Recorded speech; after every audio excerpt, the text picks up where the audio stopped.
your time. You got to do your time. Even though this time around, it's like it's kind of Right. screwed. But that's where everybody is this morning. In case everybody's wondering where everybody's at. Let's I'm gonna go hang out with the Twitch team real quick. You over in the Twitch channel? Okay, so I'm just grabbing the link here, and that way, if you want to grab everybody that's in the chat over there on the other side, on the Like It or Not channel, we can have the conversation over there too and get them, because I know that they're yelling. Yep, there they are. They're there. Okay, so great. We're ready to go. Listen, I want to do a conversation real quick. And Brother Mac, I want you to, we talked about it this morning. And there's a couple things in every community that's kind of taboo. Now, we talk politics in the Black community. We talk religion in the Black community. Those aren't taboo for us. But money is taboo. But I mean, we don't have to go into a deep philosophical question as to why, because we're going to get into something very specific. But it's just like a snapshot. Why is money taboo for us to talk about? Probably because, those of us who don't have it don't want to talk about what we don't have. But, and at the same time, you try to give this perception that you do have it, so you're living above your means. And then those of us who maybe do have it don't want to share how we got it. So, there's a number of reasons why, money is taboo, to kind of talk about. And for me personally, coming from, I remember the days when my mother and father were married. And then I remember when we went through the divorce, and I watched my mother as a single woman raise 3 boys. And then ultimately one of my best friends came to live with us. So my mother raised 4 boys. I watched the financial struggles that she went through. And just always understood, the challenges of our community financially. And so I remember as a child when my mother took me down and gave me my first savings account as a child, and it just did something to me. And so my whole life, I wanted to get my mother to a point where she can live incredibly comfortable. So I just began to take a different look at managing money. And as I saw that these things could happen, and I paid attention to people in our community and why we weren't doing certain things, I said, Carl, maybe you can help. But in order to help, you're going to have to be transparent. You're going to have to expose yourself. And when I juxtapose that against what our ancestors, the chances, the risks that they took that were life-threatening, I said, Carl, look, so what if you show people how to do this thing? Now, some people are going to take it like their brother's trying to show off. No, trust and believe, family. I love my anonymity.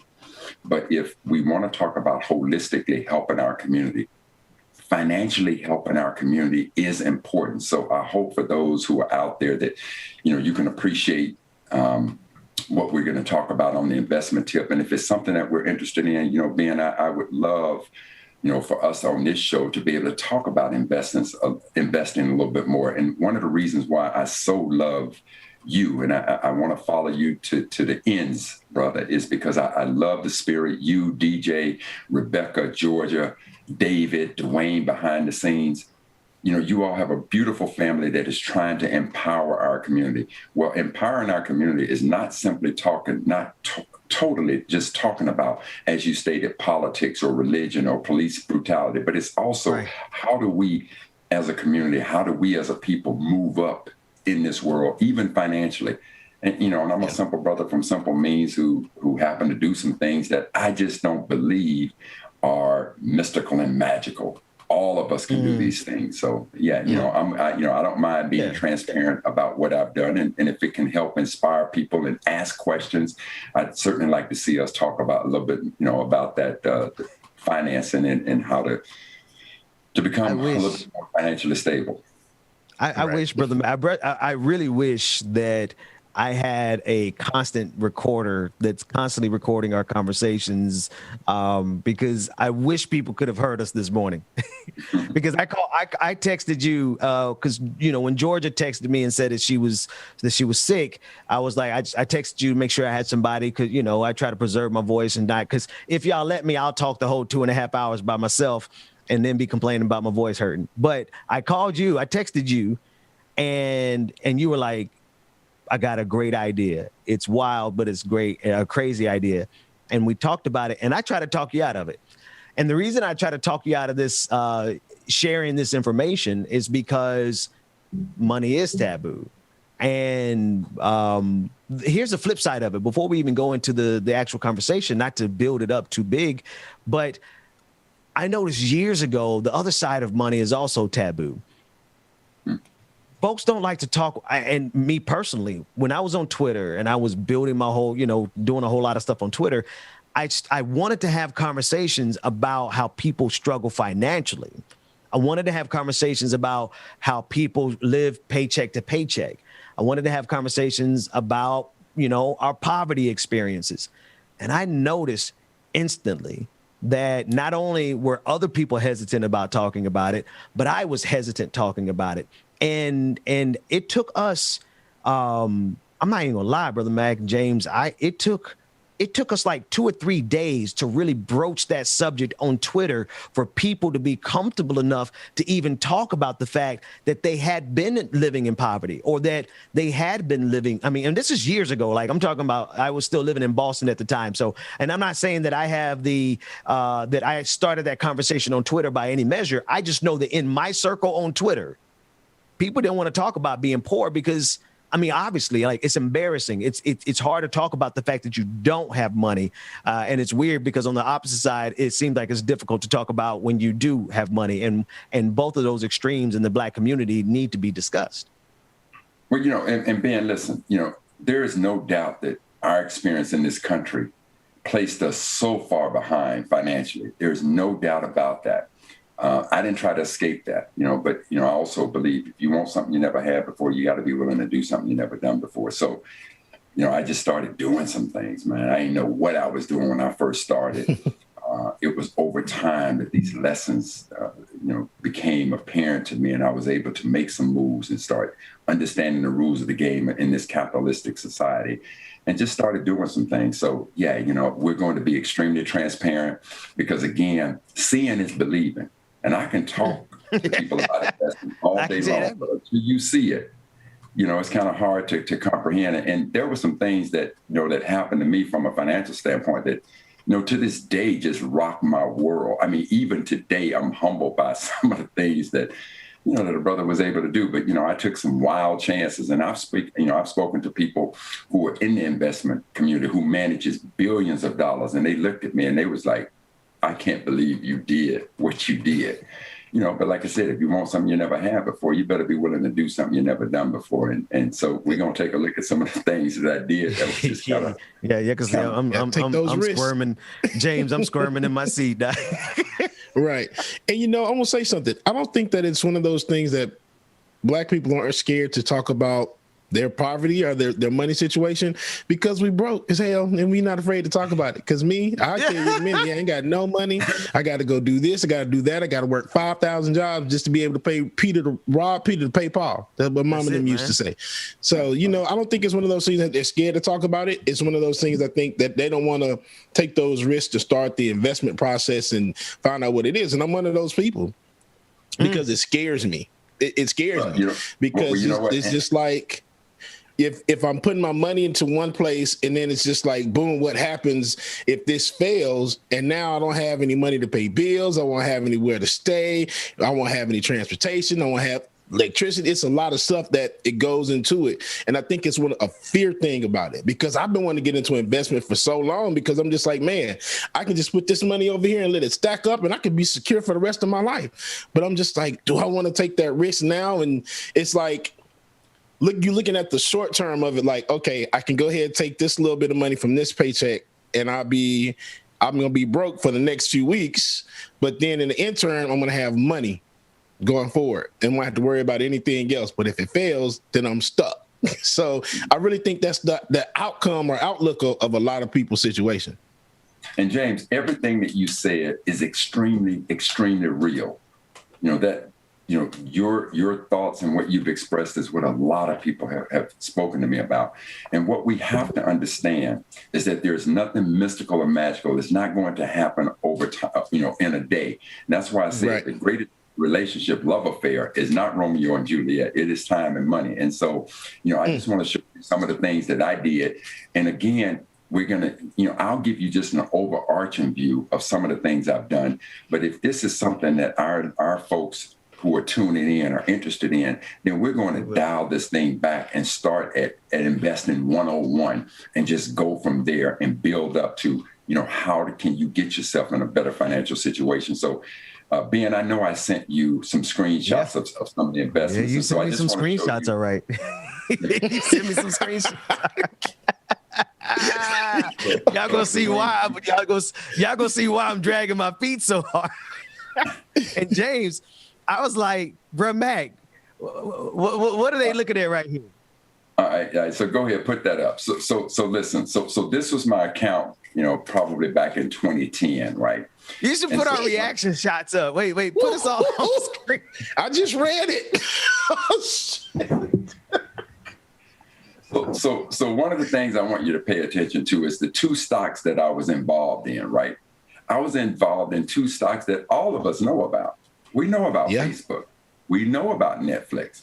But what we, and a lot of times, we're consumers of these products, but not necessarily owners of these products. So I was an owner in Facebook. And part of what I did was, I recognized this.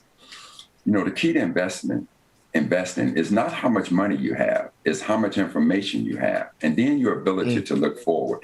So again, I remember, there was a young lady who came to work with me. I affectionately refer to her as my baby girl. And she's like a daughter to me, Erin T. And so when Erin came to work with me, she knew that I was involved in investing. And she said, well, Daddy Mac, are you dealing with Facebook? Are you investing in Facebook? And I was like, no. And she said, she explained to me, she said, look at what's happening with the internet. Newspapers and magazines are shutting down all over the place. Do you know how many people are on the planet? 7 billion. How many people are on Facebook? 1 billion. That means that 1 in 7 people on the planet are on Facebook. Where do you think advertising dollars are going to go? So at the time, Facebook was just on a desktop platform. You had to be at your computer. But then Facebook started rolling over to mobile so that you could be on your mobile phone and see it. When I started projecting the number of eyeballs that was going to be on Facebook, I literally took almost every penny I had and I put it in Facebook. Then I looked over at Netflix. Remember when we wanted to see movies, we had to go down to Blockbuster, get in your car, drive down to Blockbuster. And Netflix began to change the game. See, and said, look, we'll send the movies to you. And then now they became electronic. So I literally took every penny of my money and I put it in those two stocks. And so when you look at the total value, you look at that top left corner, you see the total value. But I want you to look at the next. Do me a favor for the listening audience. Just go through the numbers for them. So I had a total value of $2.4 million, right? That's what the value was as of this particular day. But next to it, there's a number of $300,072.02. Now above it, Ben, what does it say above the 300,000? It says change from previous day. So change from previous day, family, means that in one day, the little black boy from Mississippi who didn't know anything about investing made $300,000 when Facebook announced their earnings. And then from the moment that I had been in Facebook up until that point, there's a column over there, Ben, that says total unrealized gains. How much is that? It looks like $992,198.03. And don't forget my 3 cents. Don't forget the 3 cents. So the 3 cents is important. And so between Facebook and Netflix, and again, you had to understand these companies are going to announce earnings. You listening to the leadership. And so when you get ready to go inside of a company, family, or you make an investment, number one, be familiar with the company. So I always decided if I'm going to invest in a company, it needs to be a product that I can use, or at least I know the usage of it. And because I was using Facebook, I saw the growth of Facebook. That made sense to me because every time I turned around, all of my folks are talking about Netflix. So, okay, fine. Netflix made sense to me. But more importantly, I wasn't looking at those companies based on the way they were in 2010. I was looking at the way they were going to be in 2013. So the screenshot that you're looking at is what happened 3 years later. Now, at the time, I had 19,482 shares of Facebook, and I bought those shares at like $49 a share, right? What's Facebook trading at today? 300 plus? right? Now I ended up selling out of Facebook because, when I went through the divorce, my ex-wife said I won't have, and okay, that happened. That's fine. It happens. Right? It happens. It happens. So, that was an example of what I did with Facebook. Now, there's another little company that is going to be familiar to all of you. So, Dwayne, if you can bring up that next investment. Okay. Now, this company here is a company that deals in sports apparel. No, it ain't the swoosh. It's Under Armour, right? So if you look at it, being in the top left corner, it says days value change. And what is the days value change there, Ben? You went up 12.11%. Yeah, but it was about a number value of $339,377.97. I cannot lose your 97 cents. So So family, what that means is I invested in Under Armour. And I did this right before, I kept watching the news because, as I told you, the key to investing is information. So I watched CNBC a lot. I kept up with Under Armour, what was going on, how the analysts felt about them. And then I began to hear how the analysts were projecting and feeling good about the changes that Under Armour was making. So I went all in on Under Armour, all in. And when Under Armour reported their earnings, the stock went up that day. So in one day, I made $339,377.97 in Under Armour. And so again, this was over a period of time that I kept investing. There was a lot of companies I invested in, but now the dangerous part of what I do is when I find a company that I like, I go all in on that. And that is a very dangerous thing. So I wouldn't advise, people to do that. So, Dwayne. And I'm sure at some point, I don't mean to cut you off, but I'm sure at some point there has to be some disclaimer saying that none of this is like financial advice whatsoever. We're just sitting back looking at your receipts. That's what we're doing. Yeah. And then we'll get into how, why I did what I did. But, Dwayne, if you could bring up that next piece, because I don't want you to think that everything is glorious. Now, I'll tell you, this happened last Wednesday while I'm on the air with you. And DJ Exclusive, you see where it says days value change? Mm-hmm. Tell me what that number is. Negative $178,432.96. And what that means, family, is that means that on last Wednesday, I lost $178,432.96. Wow. Wow. That's so scary, man. It's still sitting here smiling, bro. Hold on. I'm going to say that again so that people can hear me. I'm smiling is because, first of all, I've been in this stock since October of last year. And when you look over at the unrealized gains means that even if I sold the stock that day and took the $178,000 loss, I still walk away with $910,860.08, right? So, it's the ebb and flow of the market, right? And now there are going to be some times when you'll get news that is absolutely devastating. You got to take your losses, right? You take that loss and you take your gains and you get out of it. But what I'm trying to say to your family is this. When you get inside this investment game, now, right now, if both of you decided you wanted to run a marathon, and that marathon was next week, is any of us in a position right now to go run a marathon next week? No, absolutely Hell no. not. Give me 6 months. Right. So you have to get in shape. And the same with investing. So the reason why I was able to take these types of risks, number one, when I started work, I put the maximum I could in my 401k. So that's a whole different nest egg we're not seeing right now. And that nest egg, from the time that I started working at age 25 as an engineer, I was putting the maximum amount in there. And that money over 30 some odd years grew to be a safety net. Now, in addition to the safety net, I took the rest of the money I had and I squirreled away a little bit of money. I took a little bit off. I paid myself. Right. And when I paid myself and I kept that money to the side, now I decided, Carl, let's get real risky with that money, because the fact of the matter is, if there's no risk, there is no reward.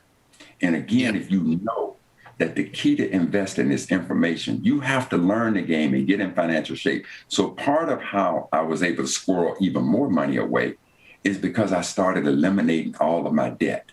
All those credit cards I got rid of. Student loans I got rid of.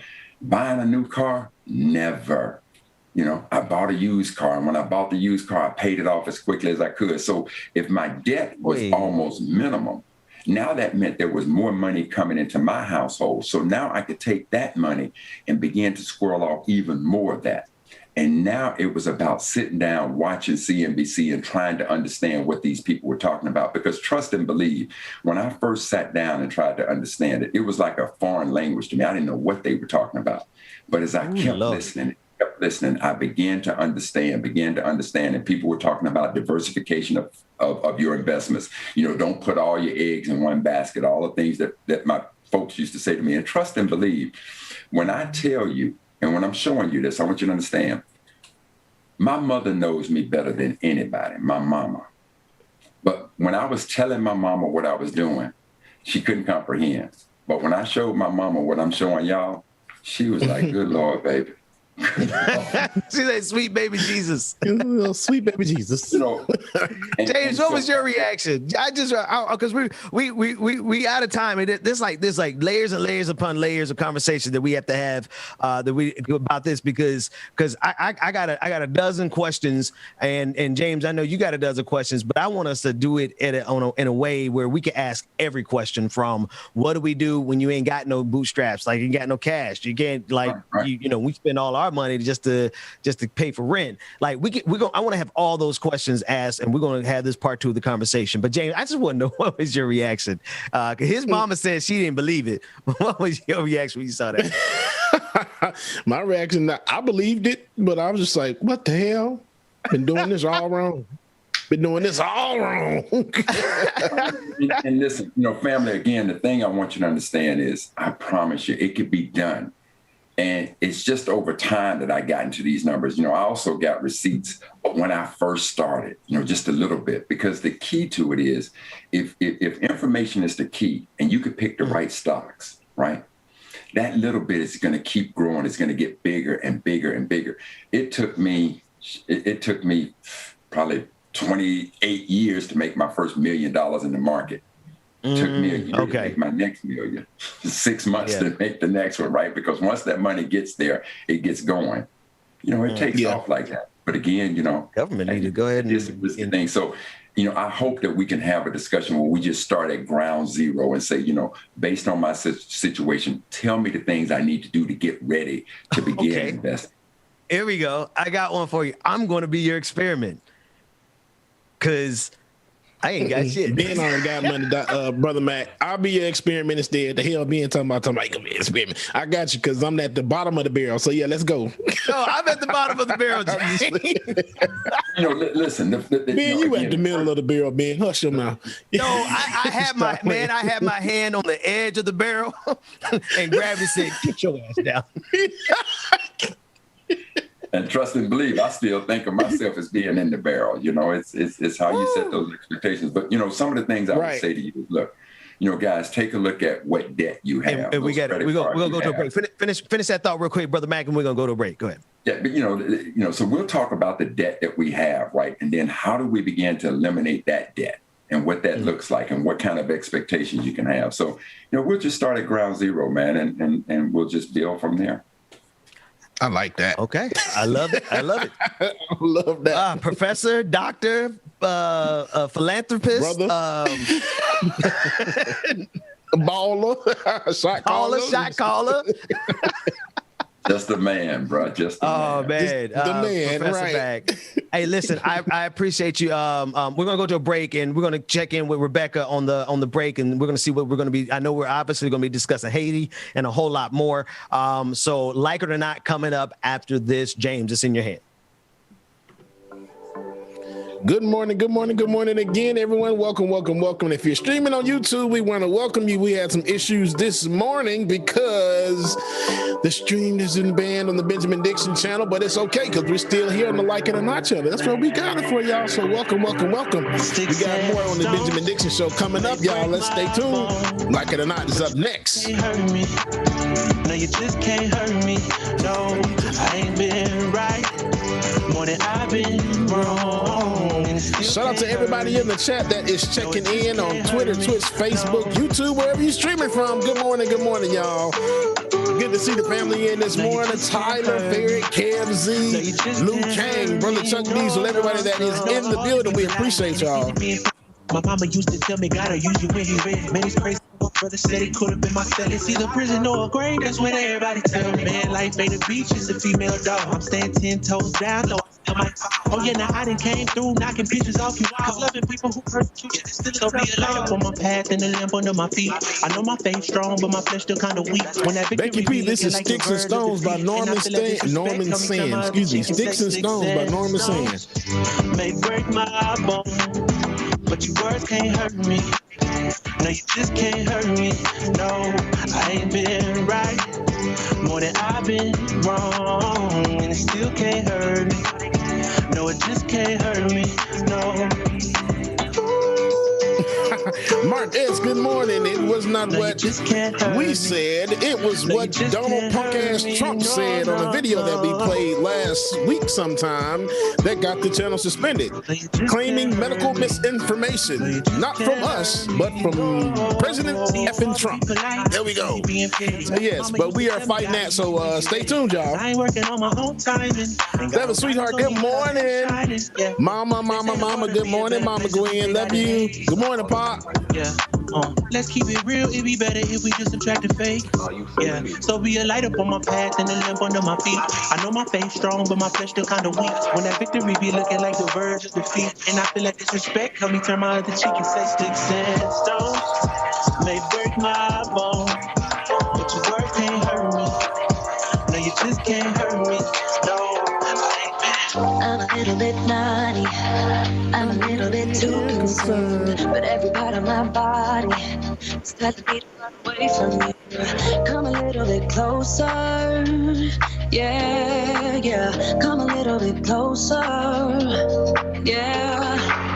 You're a little bit crazy, it's been days but you never change. What's love got to do with it? He comes around, better knock that stuff down. Come a little bit closer, yeah, come a little bit closer, yeah. So all my ladies who got a brother that doesn't treat them right, put your finger right in his Roll the Dragon, good morning, good morning. Truth the Dragon, good morning. Fair, good morning, yes. Keep on dancing, it's early, but keep on dancing. Bye-bye, bye-bye, bye-bye. You're a little bit selfish. Mara, good morning, Mara. Tiger, shout out to Tiger. What's going on, brother Tiger? Hey, y'all, Walker, good morning. Come a little bit closer. Yeah. Oh, aka Sand Dragon, good morning. Yeah. Mara, good morning, y'all. In the back of my mind, there's someone waiting on me. You're just wasting my time. Black Dragon, good morning, good morning. Scared and lonely. Finally got some closure. Yeah, I can finally start over. Yeah, so all my ladies who got a brother that doesn't treat them right, put your finger right in his face and tell that man bye-bye. I'm too fly, too fly. Bye-bye. All right, y'all. Bye-bye. It's time for Like It or Not, so welcome back. Here's to the memories. Laura, good morning. She's too used to be. Okay.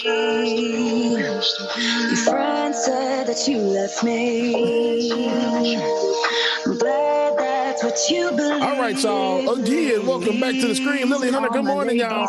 Chuck Jesus, good morning. Welcome back to the screen, y'all. The family, Rebecca Alzala, Benjamin Dixon, and Brother Mac, y'all. Good morning, y'all. Good morning. Why my lighting don't look like y'all's? Hold on. Oh, Rebecca, I can like hear my you. light for some reason. Like I'm looking at myself, it doesn't look that bright. But then I'm looking at the stream, I'm like, damn, I'm bright, like shining, like last week, and I'm just like, I don't know why. Okay, cool. I love it. I want that kind of shine, but it's not giving me like it's a little dim today. So I mean, oh wow, no, I can't see any of you. Really? Oh, because you're the most light-skinned one in the group. See, that light-skinned light, I talked about it last week. Damn light skins. Let's start. Brother Mac, you know I love you, Brother Mac. I got you now, fam. Good morning, y'all come guys. out the gate. It's not even 10 o'clock in the morning yet. Y'all come out the gate on it. Listen, it's Monday. It's been a long, drawn out weekend. Like how for real? Yeah. I mean, I know I was speaking with you during the weekend, Bubba, and I know you were saying, "Oh, child, I'm just ready for the weekend to be over." And I was like, "Oh, don't say that." But I don't know why. I just felt like this weekend was, I don't know, it was just I was ready for Monday. That's crazy, right? Yeah, I was ready for Monday. That's crazy. Like, I was ready for Monday, for real. Like, I was just like, man, this weekend just need to hurry up. Come on. Yeah. But here we are. Yeah, I'll be trying to make these weekends last forever. I honestly, like, I'm in the backyard with my kids on the weekend, and I'm just want to, like, not ever think about politics ever again. So, yeah, no, because it's a whole scam, the system, when you're working for 5 days a week, 40 hours a week, and they only crazy for you to. They only offer you 48 hours turnover time for you to like sleep, take care of your kids, get your mental health correct. It's a whole scam, But I felt like for some reason this weekend I was just like I ain't got no job to go to on Monday. Like, I just want Monday to come, whatever. Listen, but if you join our investment club that we're going to be building with Brother Mac, we're going to all get free in a minute. Listen, I'm definitely trying to be free. Get me up out of here, because every day I wake up. On the weekend, though, I woke up like, well, how am I going to quit this job and still be able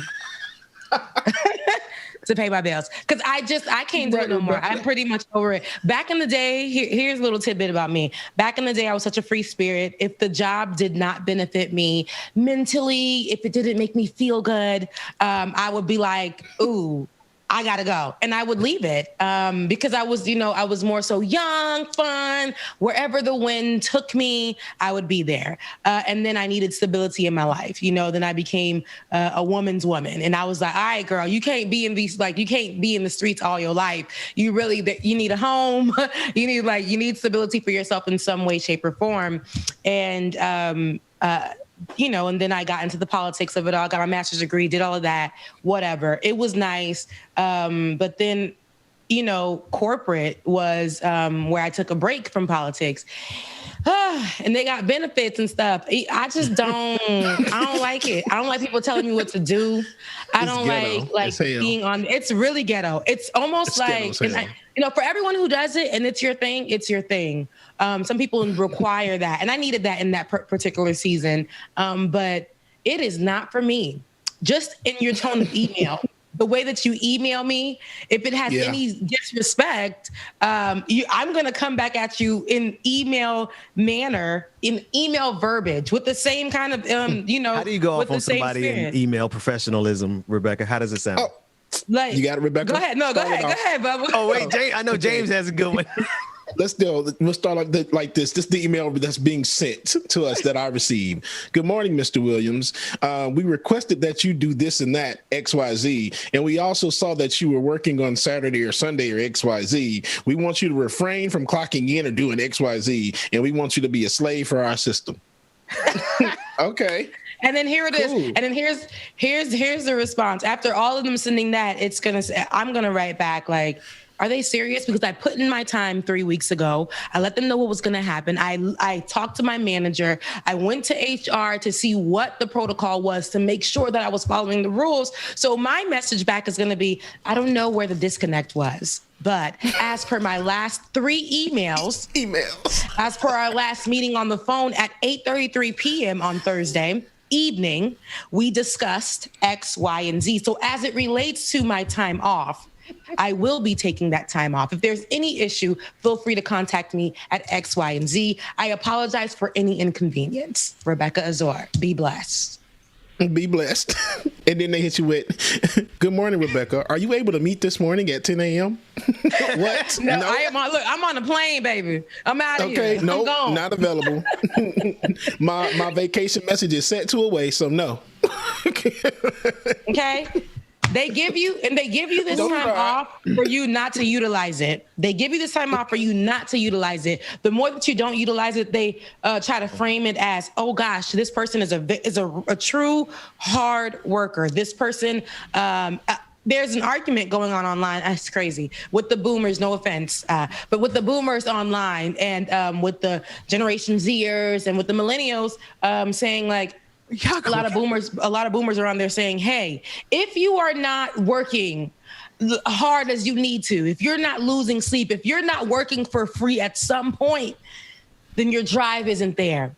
You should be willing to go into a job, walk into a place and tell those people, I'm going to work for free.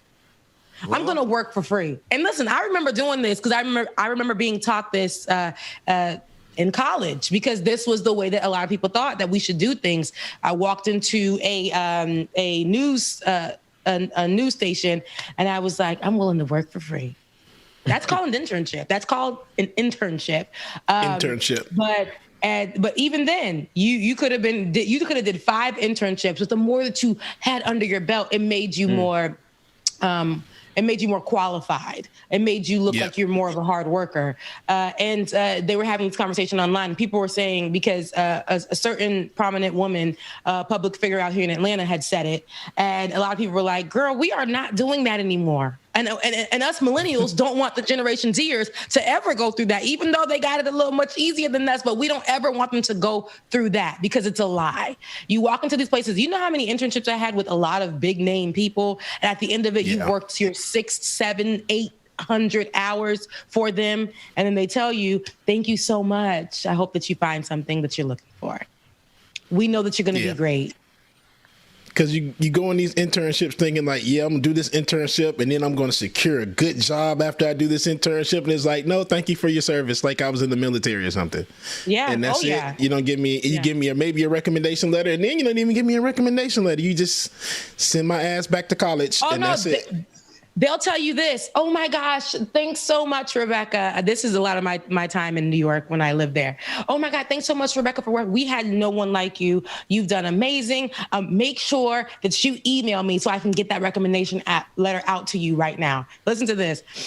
So one woman told me that, amazing person I've been following my whole young journal career. I followed her when I went to New York to every network she went to. I followed her. I went there, literally not trying to stalk her, but to study her.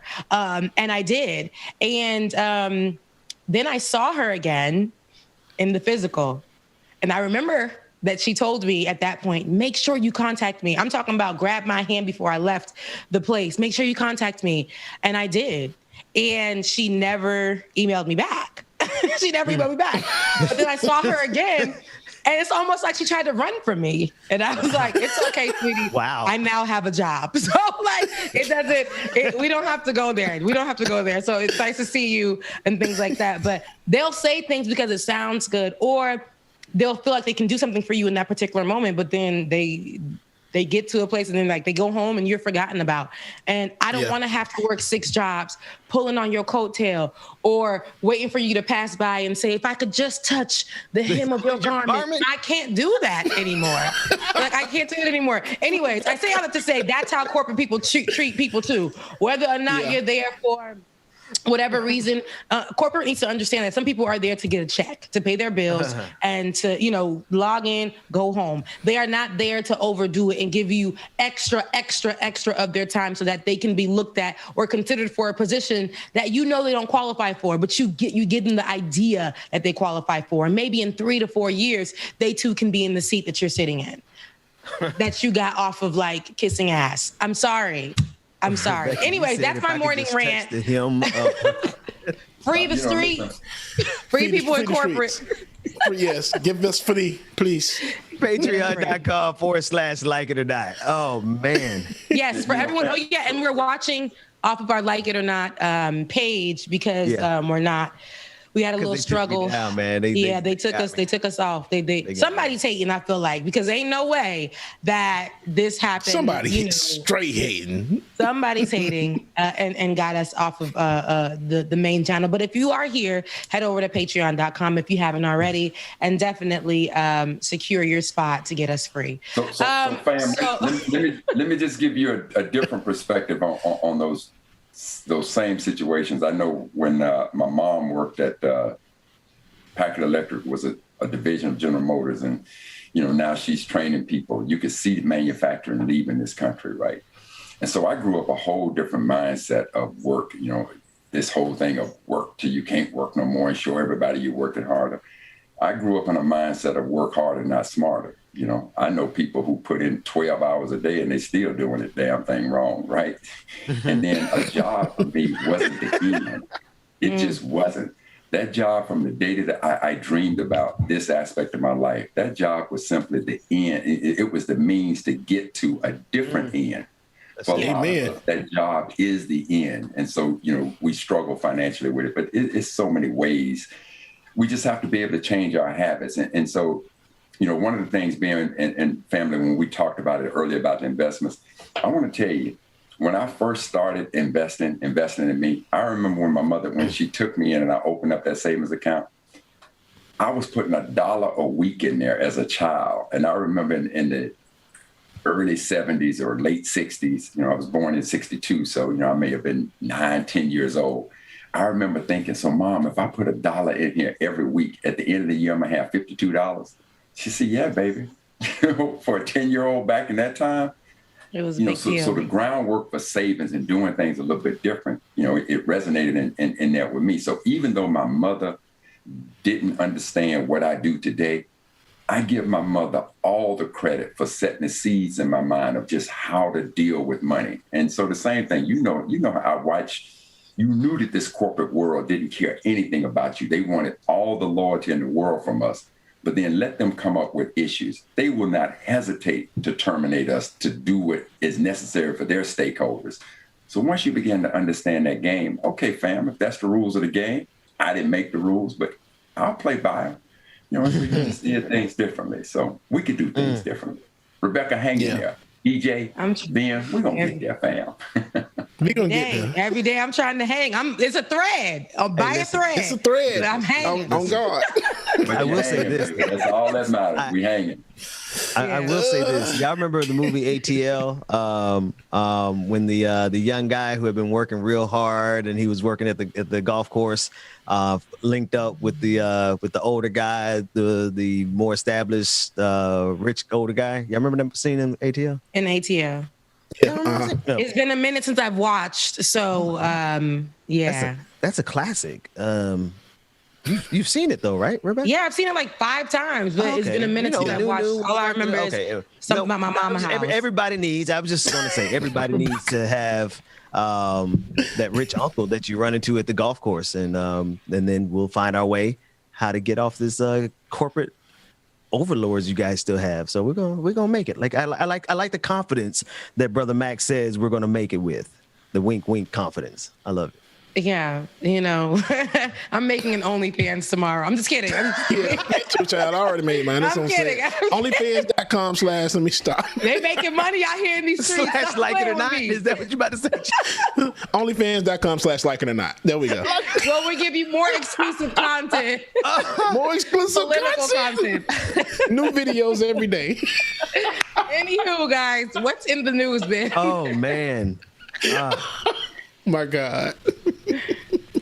This is the right way to start a Monday morning, though. I would tell you that. It needs to be, because like I said, it was a rough weekend for me. It was a rough weekend for me, just in all the development of Haiti. And I know we're going to speak on it, but there's so much going on. And as it relates to Haiti, and me speaking to my parents, they still are in a really tough place. A lot of people are fighting online. It's the same thing as if it were an American issue, and there are conspiracy theories that come up, and then you got family thinking one way, you got other people thinking some other kind of way. Everybody is saying all kinds of things. So it's been very, very stressful this weekend. It's been very stressful this weekend. But before we do get to that, the updates with Haiti, I do want to, before we forget, the young woman, well, I know that they've been, there's controversy around calling her a woman, but the young girl, the young lady who won the spelling bee in Louisiana. Yes. So she's from Louisiana, and she won the Scripps spelling bee contest. And I think she's the first Black person to do so, if I'm not mistaken. Yeah. And so congrats to... Oh yeah, let's run it. I want to see her as I pull up her information. I want to see.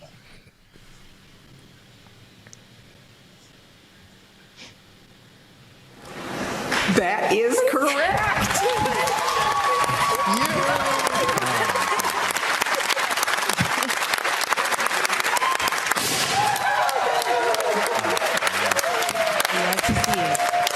She's the Scripps National. And there is your chance. That is amazing. Absolutely. That's amazing. Absolutely. Yeah.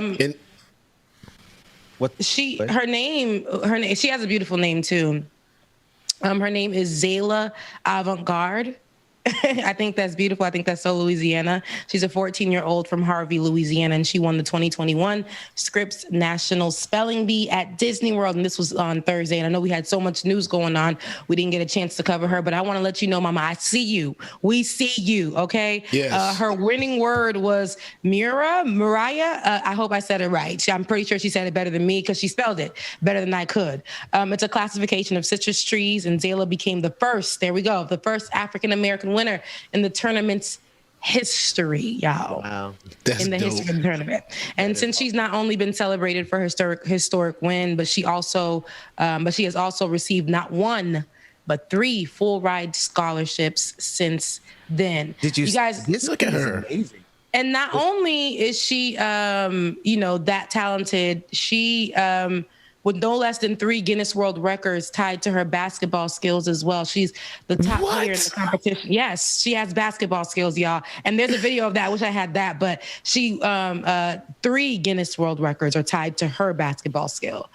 She's a top player in the competition, and she started competing in the spelling bee just 2 years ago. Okay, just 2 years ago. So this girl is the epitome of Black girl magic. And I know there was a news reporter over the weekend who referred to her as a woman, and that became like the thing online. Yeah. And he has since apologized. But listen, this young girl who's going to become a woman, she is literally just, I loved it. She was the highlight of my weekend. When I watched her, I watched the videos of her doing everything. I mean, I'm just her wanting to do each of these things, having just bouncing the basketball while juggling 2 other smaller balls. She's so, and then on top of that, she's very intelligent. She's smart. And to her, it was the beautiful moment that when she won, she did that little twirl and the innocence and seeing her with her braces and her cute smile. Yeah. I love to see it. You love to see it. Okay. Let me tell you something. You love to see it. It was a twirl when she just did her hair like this. It was the twirl for me too. Watch. Yeah. That's how you know a little sister is happy.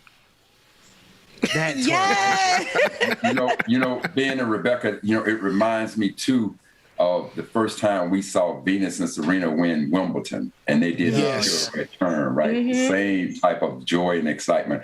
And when you're speaking about her skills in basketball, not only can she dribble that ball, but they actually got footage of her, just nailing threes.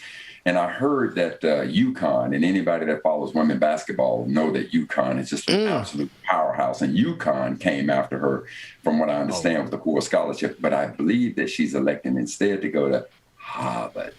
Like it or not. Harvard.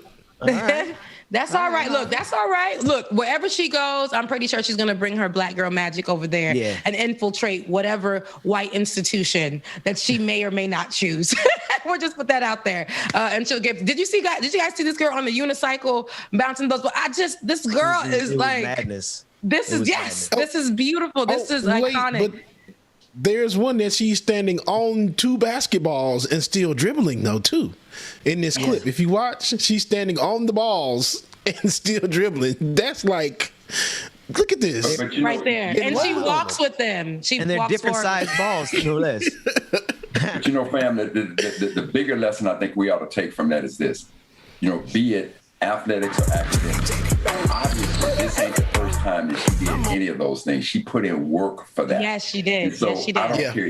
The I did it. I'm not good at math. I'm not good at this. I'm not good. Trust and believe. The heart will believe what the mouth speaks. And if you keep saying you ain't good at this, be it investing, academics, sports, whatever it is, your heart will believe it. And you take a person that ain't got no heart, and I'll show you an absolute loser. So that sister has been putting in work. There you go. See, she's putting in work academically, athletically, in every endeavor in her life. And that is the message that we need to push to all of our children. You put that work in, that greatness will follow. It's an absolute.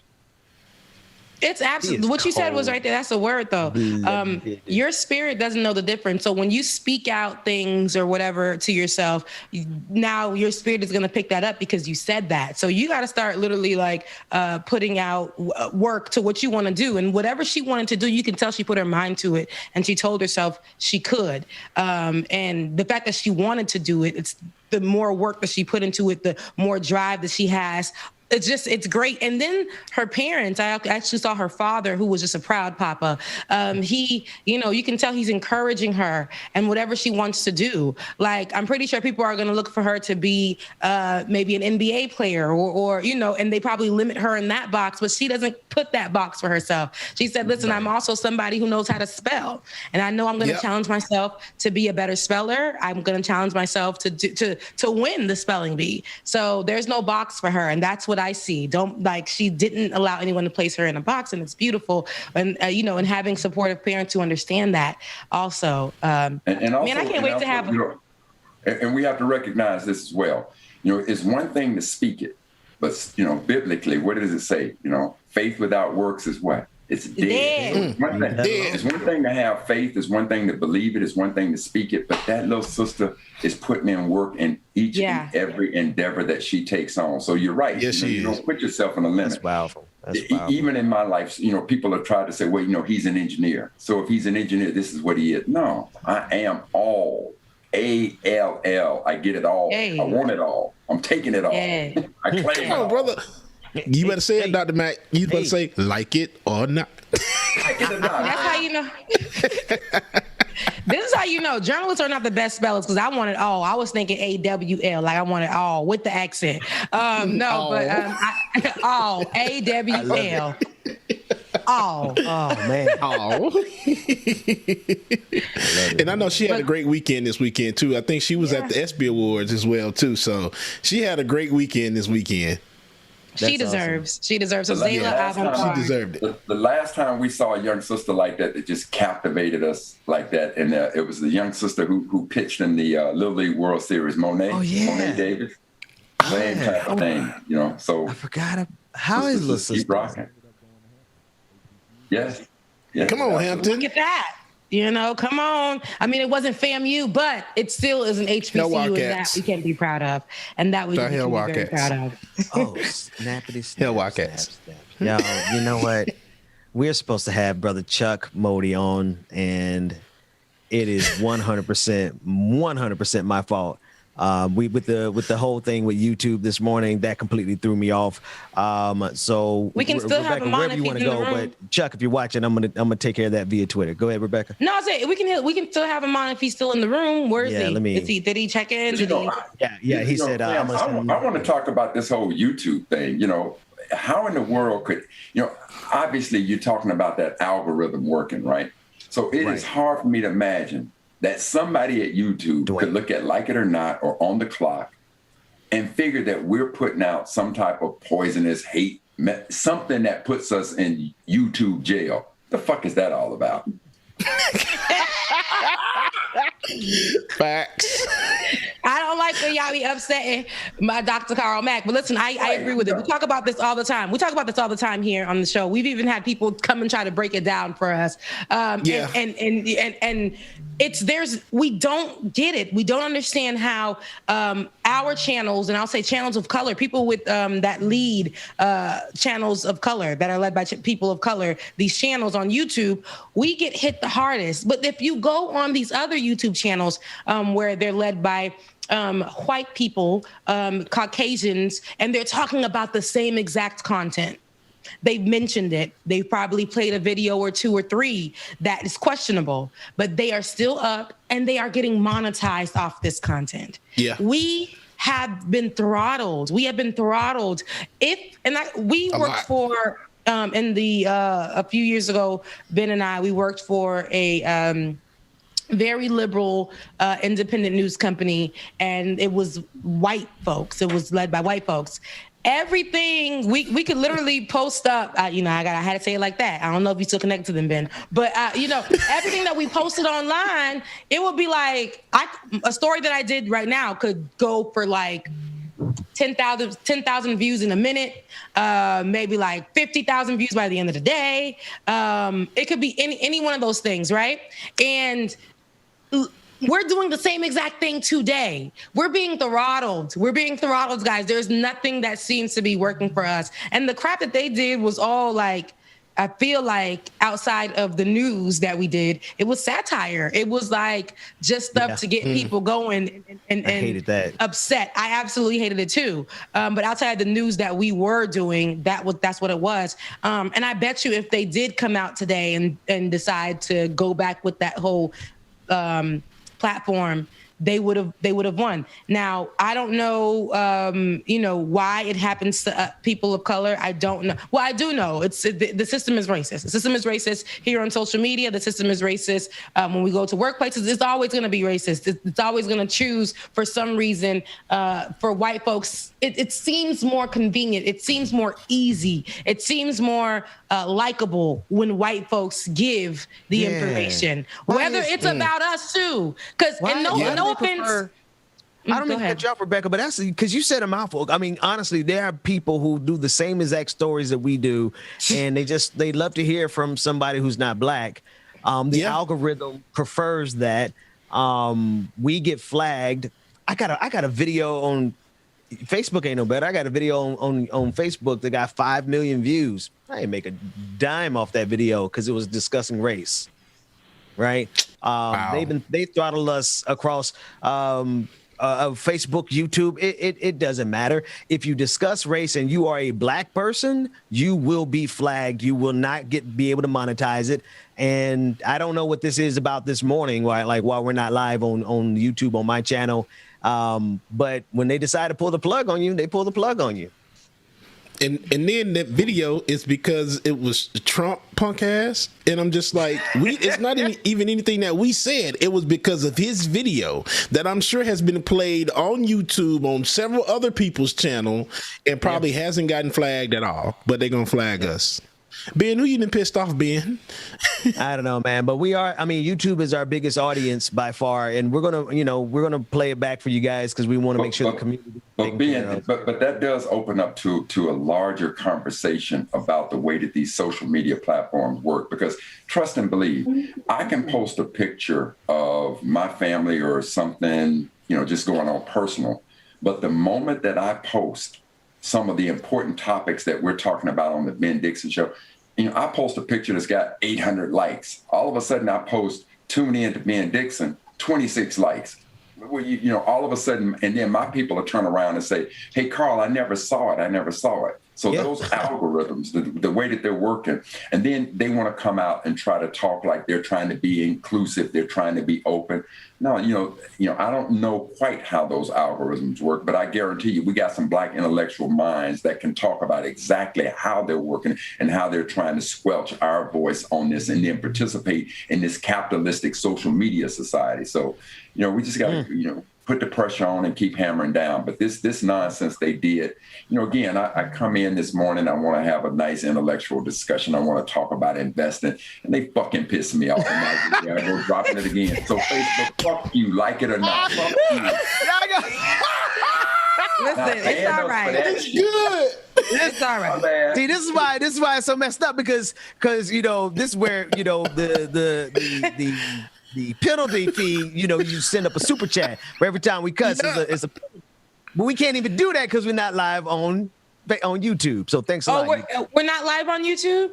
No, we're not live on the Benjamin Dixon Show YouTube. We're live on the Like It or Not channel. Thank God. Yeah. Which is fine because people still need to be over on the Like It or Not channel and running up those numbers so that we can. I want my channel back though. YouTube monetized, but yes, we do need the Benjamin Dixon channel back. But yes, we need to definitely get these numbers up so we can monetize over here. But yes, Dr. Carl Mack, it was a thing that I created. For every cuss word, we got to we got a little swear jar, so we put it in there. But we can't even do that because the people, the audience usually pays for us. Rebecca, trust and believe. When I was executive director, at the National Society of Black Engineers, we'd be in a full staff meeting. And if something goes wrong, and I wore my emotions on my sleeve, so they had a swear jar. I used to buy lunch for like 20 people. That's how. There you go. There you go. So ain't nothing new. So tell me what the swear jar is, and it better not be over $1. Y'all be talking about, Dr. Mack, it's $1,000 per swear word. Fuck that. No. We do $20 though. We instituted it when it was a better time. The F word is expensive. Look, Dwayne said it right. Dwayne, you right. Times were better back then. So, it's 2,000 per swear word. No. Hey, we got Chuck Bodie on the line. I was able to get the link to him, and I want to bring him on the screen. He's been patiently waiting, and I want to apologize to the brother because we should have had him on at least 10 minutes ago, and the reason we didn't is because YouTube threw us for a curveball. Chuck, good morning, man. Thanks for joining us again. How are you this morning? Hey, Chuck. Yeah, good morning. Good morning. But I'm confused. I'm very confused right now. Am I allowed to drop the F-bomb or am I not allowed to drop the F-bomb? And how many can I drop? And how much will it cost me? We got $20. Now, you can, especially over here on this channel, okay, because we ain't monetizing nothing. But listen, let me tell you something. $20 per F word, okay? And if you feel it in your spirit, if you feel led to say it, it's okay. We understand. We're not going to say, don't say that. It's going to cost you. Okay. That's okay. Chuck, I think I've dropped about 4 of them. So just to make it an even 100, I will grant you at least one F-bomb. Okay. Okay. That's a bet. That's a bet. We could definitely do it that way. We could definitely do it that way. I can't stand none of y'all. Listen, man. So how are you, Chuck? Yes, good. I'm doing great. I'm doing great. How about yourself? Doing all right. I'm doing all right. What's going on in D.C.? What's happening over there? So in D.C., it's a protest town. Even a little bit later today, Reverend Barber is going to be kicking off a multi-month Poor People's Campaign. I think you'll see people at the Supreme Court and, protesting to end the filibuster, amongst other things. We continue to have a ongoing protest against Nellie's Bar, which we spoke about last time, of bar owners who have a really racist bar, have a history of racism. And last month, they dragged a black woman by her hair down the stairs. That continues. And I also want to make sure people realize we just hit the 5th year anniversary of the murder of Alton Sterling, of the murder of Philando Castile, and maybe lesser known, the police murder of Tyler Gebhardt outside St. Louis. And it all passed this past week. So I was able to be in Baton Rouge last week with some of the families and talk to them and get their thoughts, be with the Sterling family. Mike Brown's family was there. And, that has been forgotten. And what also has been forgotten is it was Alton Sterling and Philando Castile's murders were the inception of Colin Kaepernick speaking out for the first time. He took a knee a month and a half later, but when he first publicly spoke out, it was after Alton Sterling. So just want to keep that on the map. Wow. Whew. There's a lot happening. And what's crazy? After all those deaths, we're still protesting. Those murders, we're still protesting. We're still having these conversations. We're still putting this out there. People are still fighting.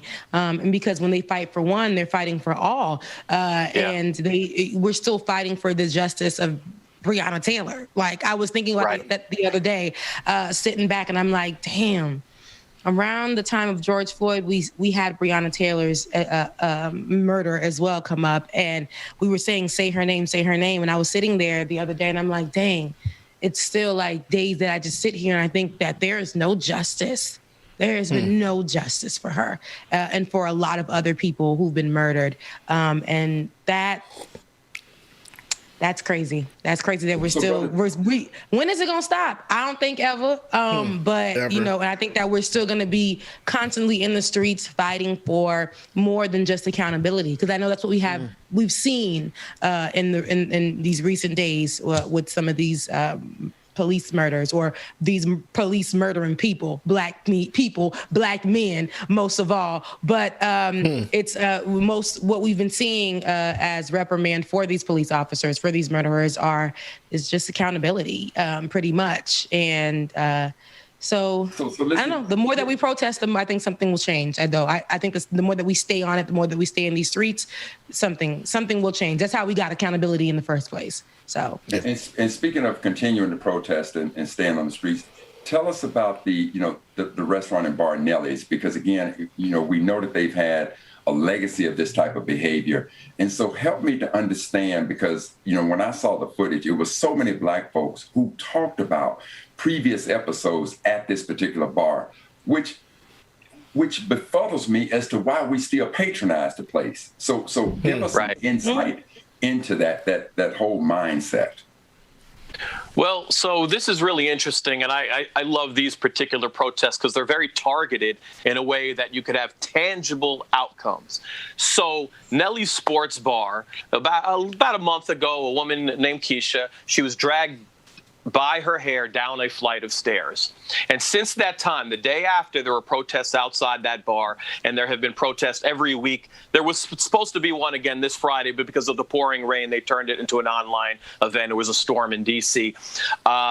And the bar is still not reopened. They were supposed to reopen after a week. So the protests thus far have been successful and even stopped the opening on 4th of July weekend, where you make a lot of money. So they're hitting them in the pocket. But if you go into the history, and I was able to interview a security guard, I was able to interview other people, the stories keep coming up that there's a history there of racism, that if you go back a few years, they were protested back in 2017, something I had not known until this protest.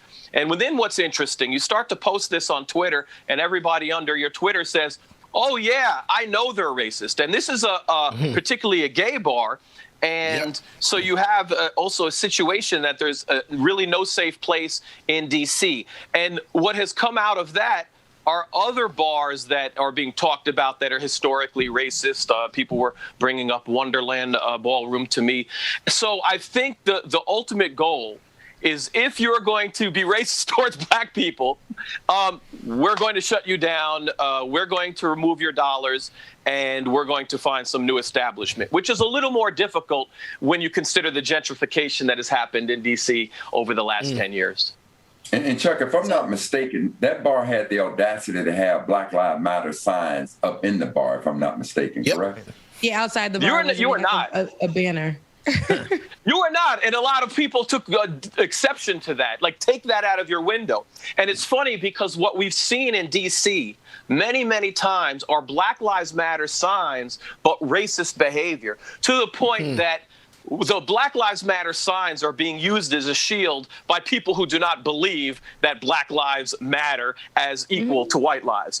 And we've seen that in D.C. a number of times. We saw that on Black Lives Matter Plaza at a hotel that had a Black Lives Matter sign literally on Black Lives Matter Plaza in the corner by the fence.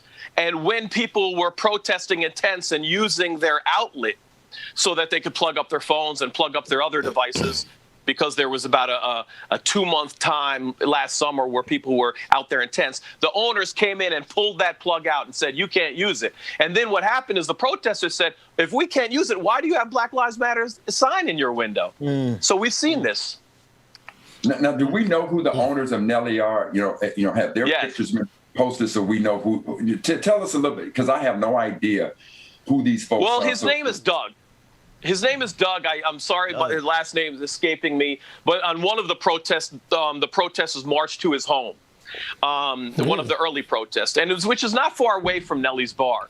But what was interesting, when the protest, about 50 people marched to the home, then we saw the militarized police all go in front of his home. No one was going to damage his home, but the militarized police, 50, 60 deep, we need backup is what we're hearing, all come to protect the property of the owner. An incredible display. Missing on January 6th, I might add, that there was more protection for the owner from a very small protest of his property than an insurrection happening on January 6th. So this is a pattern. This is a pattern. It's a pattern that just being black and protesting in D.C. is a greater threat than having armed white militia on the Capitol lawn. And Chuck, let me ask this question. And first of all, I thank you so much for the insight and keeping up on these particular topics. But the murder of Castile, what has happened in those particular cases that in your words seem to have been forgotten? What is now taking place in those particular situations? So if you're referencing Philando Castile, and then there's Alton Sterling, and then there's another man, Tyler Gephardt. What's really interesting, there's a group of parents and family members that get together at least on a quarterly basis, and I've been fortunate enough to be invited into this space a number of times, and there are no cameras really around. I mean, if you could imagine, on the 5th year anniversary of Alton Sterling, there wasn't a single local reporter who thought it was newsworthy. One local reporter saw my tweet in Baton Rouge and then came the next day for the memorial. And this is how much no one actually cares about sort of what has happened. But these families get together, and when you start to talk to the families, you realize how incredible a support system they are to each other, to the point of keeping each other going, keeping each other alive. So that's number one. There's an incredible healing aspect that is happening that only another family could understand. And this is what I keep hearing in interviews. And that is incredibly therapeutic. But also what's so interesting is that everyone is still fighting for their cases. 7 years later, I spoke to Andrew Joseph Sr., who is fighting for Andrew Joseph Jr., who was killed, and is talking about I'm finally getting a trial date next week. This is 7 years later.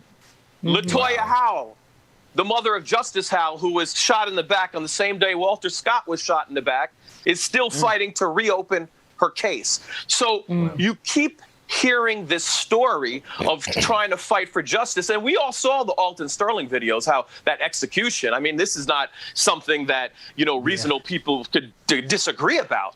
And then there's been more video about, he said, I'm going to kill you, and it's on video. And Blaine Soleimani, the murderer, can't even get arrested, can't even be indicted. All what happened is he was fired, and then he got hired with a different police department 20 minutes away from where the Sterling family lives. Wow. Come on, man. And that's not something that, I know it seems crazy.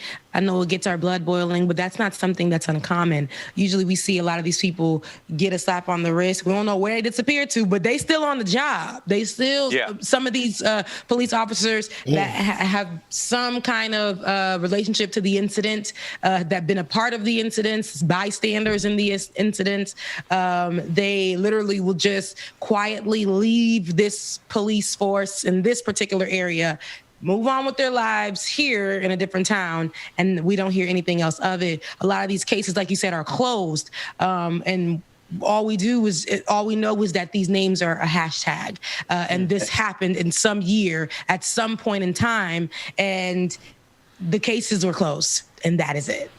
Now Rebecca, right. I'm going to bring up something that's going to be a little sensitive, but you all bear with me. But so now I'm thinking of Shaun King when he was coming in and monetizing and working off the deaths of these people. So, how do we, how are the families, is there anything that we can do to help support these families? Because again, this is an indictment against America. If they can go back, and again, I think the brother should have gotten the punishment even more severe when I'm thinking about Cosby. But if you can go back 20 years and go get Bill Cosby, how could you not go back 5 years and get these thugs who have murdered and killed our children, and then want us to believe that you're serious about police reform? So those people who are pushing the George Floyd bill, how can you expect us to truly believe it? Because to me, when I look at the videotape of Eric Garner being choked out, I might as well have been looking at George Floyd. When I can watch a little 12-year-old child, Tamir Rice, how many of us as little boys didn't play with toy guns? And then this fool, to your point, had worked in another police department. They knew that this dude was psychologically unstable, and yet they hired him again. So when these cases of Sterling and Castillo, when they have not, justice has not been rendered, these are the cases that, forget moving forward. I can't move forward until we get these particular situations taking place. So what is happening in the judicial aspect of what happened to these murdering thugs? And I call them thugs by the quintessential definition of the word thug, because thug is any person that will commit a harmful, heinous crime against somebody. And when you shoot a 12-year-old child, thug. When you shoot an unarmed person, that meets the quintessential definition of thugs. So what is taking place with these thugs who have committed these murders in these particular cases? Well, in the case of Blaine Soleimani, who murdered Alton Sterling, absolutely nothing. And when speaking to the family, they want Biden to reopen the case, because if you remember, Trump came in and said, no, we're not going to open it. And then that's the hope of the family. But there's not great hope of the family that will happen. And when you get into like a case like Blaine Soleimani and Alton Sterling, when you get into really corrupt police departments, which is like all of them really, but when that happens, a lot of times the officer threatens the other officers in the department. If you take me down, I'm taking all of you down. And part of the protection you see is the department protecting themselves. If you remember back in New Orleans in the Danziger Bridge murders after Katrina, where police just murdered people looking for help, one of the reasons there was some convictions is that some police turned in other police. And that is one of the very rare times you'll see a conviction and then it indicts the whole department. So let's take Derek Chauvin, for example. And I've said this before, you cannot conclude anything from the Derek Chauvin verdict.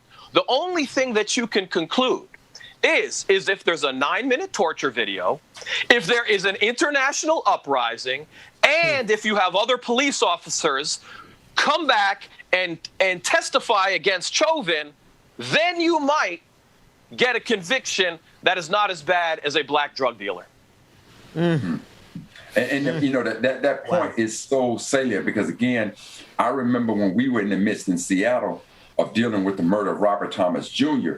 by an off-duty King County Sheriff, Mel Miller, thug, right? And I remember coming to D.C., speaking with the Department of Justice, and I referenced to them the Rodney King, and I said to them, it is apparent to me that if we didn't have the videotape of the beating of Rodney King, that those officers never would have received any justice, coming in, or accountability from the Department of Justice. This black man looked at me straight in my face and said, you know what, Carl, you're absolutely right.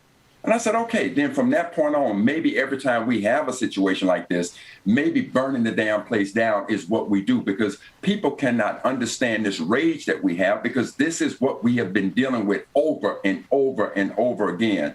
And so the idea, Biden and the entire Congress, if you can so quickly pass a Juneteenth bill, then how difficult it is for you to go back and open up these cases and now bring justice to us in there. That's when I'm going to know that you're absolutely serious about this. Are we glad that Chauvin received accountability? Absolutely, yes. But we want every one of them thugs held accountable. Every one of them held accountable. And so, Biden, if you really down with us like that, Sister Harris, Madam Vice President, who we love and respect, you know what? If you can lend your voice to Juneteenth, fine. Then give us a reason to celebrate justice being brought to these thugs who have murdered our babies. Bring that to us with the same type of fervor. Hold a press conference, bring everybody around, and tell us that you're reopening these cases.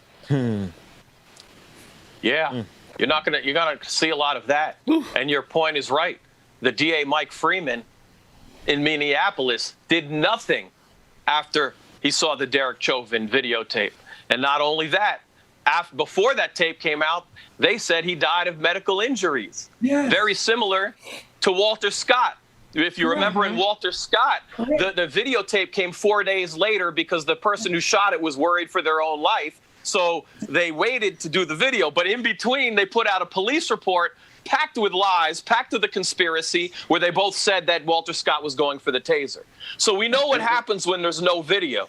We get lies on the police report, or in the case of Darren Wilson and Ferguson, you get no police report at all. It's blank. So we're dealing with professional liars. And when you're dealing with professional liars, as media, you don't get statements from professional liars. Come on, man. And that same situation, my brother, took place in Tacoma, Washington, with the murder of Manny Ellis that we were talking about maybe a week ago. The same situation. His death had occurred, 2 months or however long before. And once the word got out, and God bless his family and his sister for keep pounding and pounding. And a brother who was a former president of the NAACP, James Bible, attorney Bible, got in there and started unearthing all of this video. But the narrative that was given, there was a false narrative given in George Floyd. There's a false narrative, as you so eloquently said. These are professional liars. But more importantly, I'm saying to Biden and the Congress of the United States, if you want us to believe that a better day is coming, then hold these thugs accountable. Because, see, we're not talking about the murder of Medgar Evers, where you got to go back 50, 60 years. We're not talking about the murder of the 4 little black girls at the 16th Street Baptist Church, where you got to go back 40, 50, 60 years to go back and open these cold cases. These are recent. These cases are red hot. 5 years later, they're still red hot. Hell, I'm red hot right now. Go back and open these cases and bring us justice. As you should be. You know, as we should be. Joe Biden, in my estimation, to your point, is Bill Clinton 2.0, in that he could give a good speech. I'm actually surprised at some of his speeches. I wasn't ready for it. So the speechwriters he has are quite good. But the policy does not match the speech, and that's very Clinton-esque. Clinton would give a good speech and then pass a horrible crime bill. He'd give a good speech and then have a terrible welfare bill, which cuts people off after 5 years. He'd give a good speech and then not intervene in Rwanda. We saw this with the Telecommunications Act. We saw this with raising the bar on Glass-Steagall, raising the cap on the Glass-Steagall over and over again. And I think what you're seeing, the same thing with Biden. Even when he talks about white supremacy, even when he talks about the Nazis, if you read the fine print isn't about white terror. The fine print is any protest against the state, including those who protest police terror. That's what's in the fine print. So he could sit on make a speech sounding good against white supremacy, but when it's executed and when it's implemented, actually it's people who are fighting for racial justice who are going to bear the brunt of those laws. Right, but and again, not even to take it to his comments against Nazis. He goes to Tulsa, Oklahoma, and he talks about the massacre that happened at Black Wall Street. Okay, that's right. I get that, and I'm glad that we're addressing what happened in 1921, as we should. But Biden, if you about that business, you about our business. Sister Harris, if you about our business, get these cases that have just recently happened, that are right now, so that 50, 60 years from now, we not reopen, in this case of Black Wall Street 100 years ago. Handle these cases right now. Show us you about that business right here, right now. And we need to hold them accountable to that. Again, make no mistake about who I voted for. But that doesn't mean we're not going to hold you accountable with that, right? That's right. And that's something that we always talk about on here. And regardless of who we voted for, we always going to hold you accountable. And for the people who are placed up in, supposed to be serving and protecting this child, we going to hold y'all accountable too. But when we're talking about murder cases, we want more than accountability on that. We want years. We want you to be buried under the jail. But with that being said, thank you so much, Chuck Modi. You always bring us the updates. I know there's going to be more, and there's going to be more developing stories, because police don't stop killing us. We will never stop being in these streets. So exactly, definitely. So we're going to have you on again for sure to update us with what's going on. Hopefully with this Nelly's bar, they never reopen, because we don't need any more. We don't need any more bars telling us it's only for whites only. Okay. Whites only can be treated only a certain kind of way. But thank you once again, Chuck Modi. Let the people know where they can find you before you get out of here. I appreciate it. Appreciate everyone. I'm at Chuck Modi 1 on Twitter. And to close that loop on Biden, I interviewed someone and they said, we didn't vote for a savior. We voted for a new target. And that's where I leave it. Right there. I like the way you bring it, baby. Like it or not. I love that you guys met each other. It was somewhere. This is the Benjamin Dixon show, right? Am I right? This is the Benjamin Dixon show. Am I right? Okay, I'm going to bring it Benjamin Dixon style. That's right. Like it or not, Chuck. Like it or not, baby boy. Like it or not. Well, thank you so much, Chuck. You enjoy the rest of the day. Bubba, take us to a quick break and we'll be right back with more Like It or Not. Thank you. Good morning, good morning, good morning again. Y'all make sure that you stay tuned. And if you have not already, patreon.com/like it or not, y'all. Patreon.com/like it or not. Keep this thing going. Get us out of corporate America and get this dope ass content as you should, y'all. Good morning, everyone.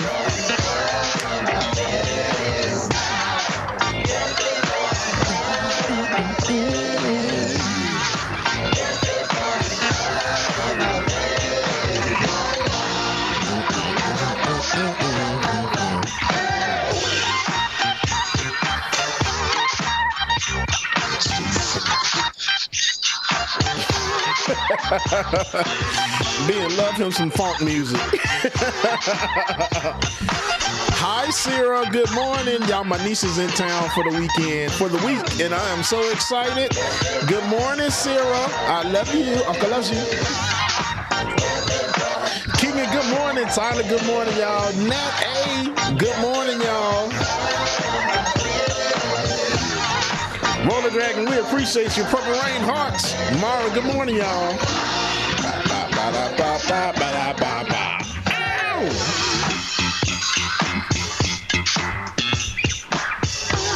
Barbara, good morning. Brother Lateef, good morning, y'all. Truth the Dragon said this is the F-bomb, the funk bomb.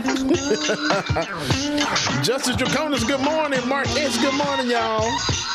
Let me find out that's all like this funk music like that. Man, y'all better stop playing with me. Patricia, good morning.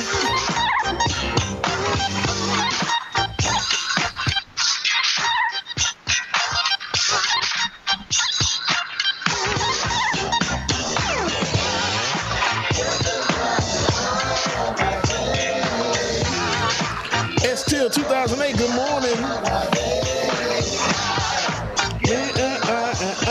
On my face.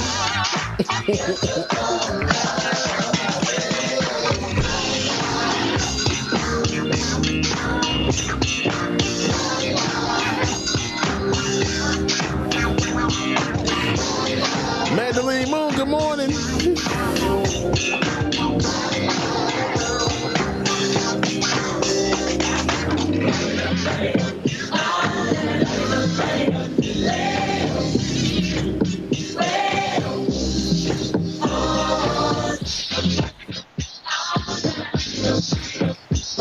All right.